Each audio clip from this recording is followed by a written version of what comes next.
பிறர் விழுகிறதை பார்த்து சந்தோஷப்படாதபடி அவளை தூக்கிவிட வேண்டும். விழுந்த நம்மை ஆண்டவர் இயேசு தூக்குகிறார். எத்தனையோ இடத்துல விழுந்துட்டோம், தவறிவிட்டோம். அவருடைய கிருபையும் தயவும் நம்மீது ஊற்றப்பட்டு தூக்கி எடுக்கிறார்.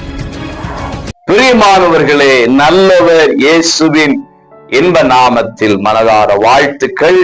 ஏசப்பா உங்களை ஆசீர்வதித்து நடத்துவாராக.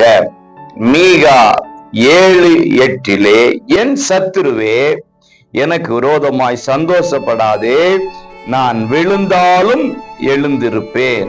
பிரியமானவர்களே, நம்ம எல்லாம் சின்ன பிள்ளைகளா இருந்து வந்திருக்கிறோம். இன்றைக்கு நம்ம கண்களுக்கு முன்பா எத்தனையோ சிறு பிள்ளைகள் நடமாடுகிறதை, தவழ்கிறதை பார்க்க முடிகிறது. அவர்கள் விழுவார்கள், எழுந்திருப்பார்கள். விழாத மனிதனே கிடையாதுங்க. ஒருவன் விழுந்து கிடக்கும் போது அவனை பார்த்து சந்தோஷப்படுகிறவர்கள் சத்துருவின் ஆவியினால் நிரப்பப்பட்டவர்களாகத்தான் இருக்க முடியும். நாமும் விழுகிறோம். பிறர் விழுகிறதை பார்த்து சந்தோஷப்படாதபடி அவளை தூக்கிவிட வேண்டும். விழுந்த நம்மை ஆண்டவர் இயேசு தூக்குகிறார். எத்தனையோ இடத்துல விழுந்துட்டோம், தவறிவிட்டோம்.